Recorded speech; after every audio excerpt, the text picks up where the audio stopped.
My name is Vincent Blok. I'm working at Wageningen University. I'm trained as a philosopher.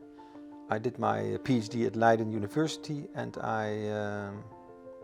after a while in which I was occupied with all kinds of activities outside of the academia, I returned in Wageningen to build a group in which we use fundamental philosophical insight and theories in our reflection on new emerging technologies like artificial intelligence and digital twins.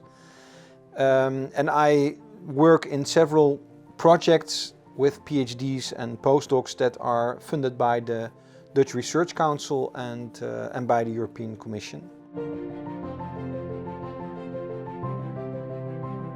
If you have new emerging technology like artificial intelligence, it raises more the fundamental questions about what do we actually mean with agency, and is a human agency transferable to machine agency? And it raises all kinds of more societal and applied questions. For instance, whose goals are served with the technology, or which societal goals are served with the technology, or what are the risks and the ethical concerns that are raised. And we look at new technologies from both perspectives, more from the philosophical perspective and more from the applied ethical perspective, and that is how we bring in responsible research innovation as a framework to systematically reflect on these type of ethical and social aspects of new technologies. This is a very nice case to illustrate the two types of research that we are doing, because from a philosophical perspective you might ask yourself the question, what is the objective of artificial photosynthesis and why are we doing this?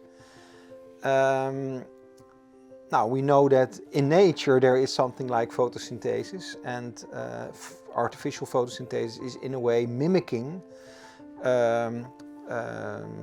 natural photosynthesis, and biomimicry as a particular paradigm of technological design is very hot at this moment, because we are facing something like climate change.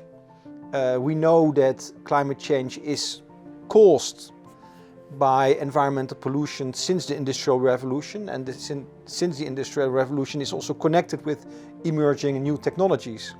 So in a way you could argue that technology has a negative impact on the environment and on the climate as we understand it till now.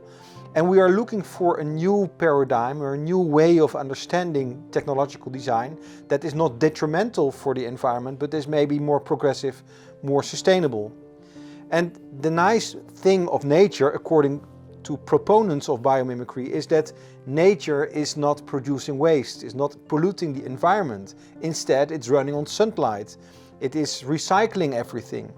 So if we think about photosynthesis as a sustainable technology that is a natural technology, we might consider this as a sort of inspiration for artificial photosynthesis, which raises all kinds of questions, whether it's possible and whether it's just an inspiration taken from nature. Maybe we can talk about that later, or whether we really think that also artificial photosynthesis should be regenerative by design, to give an example. So these are the more fundamental questions that you might want to address if you think about artificial photosynthesis. From the applied ethical perspective, complete different types of questions emerge. And that's why I'm also very happy that I'm involved in this project, because we have an energy system which is heavily centralized and heavily commercialized, industrialized. And artificial photosynthesis as a new technology provides opportunities to think through and think about a complete different setup of the energy system.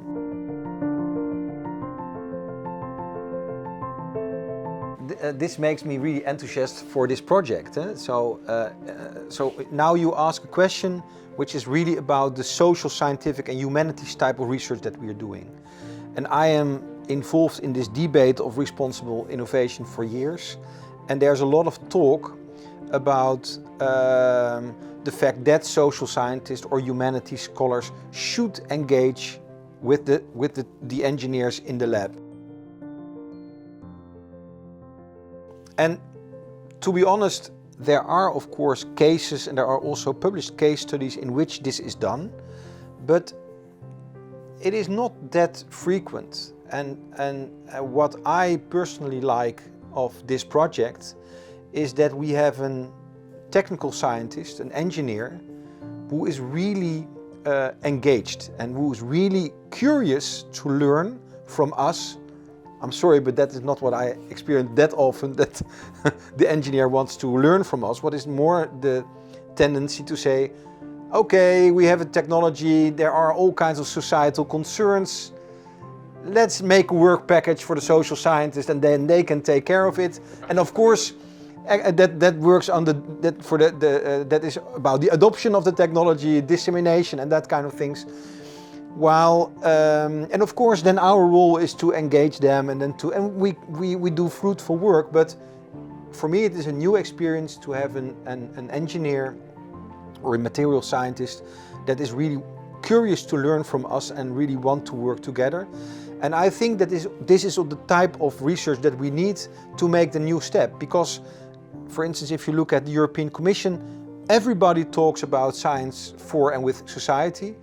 A lot of research on responsible research and innovation is actually social scientific research, which is disconnected from the technical sciences.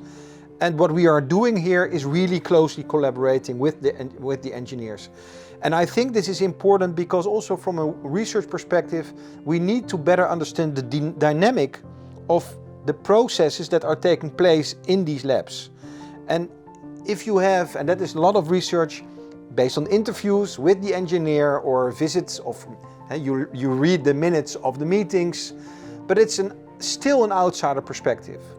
While what we all want to do and what I think that we can achieve in this project and where we can learn from as a community is by really engaging in discussions, by also playing this role. If I ask a question about the resources that are made, the materials and the scarcity of these materials, that is the type of questions that we just can have. And that is what I think where we can learn from most.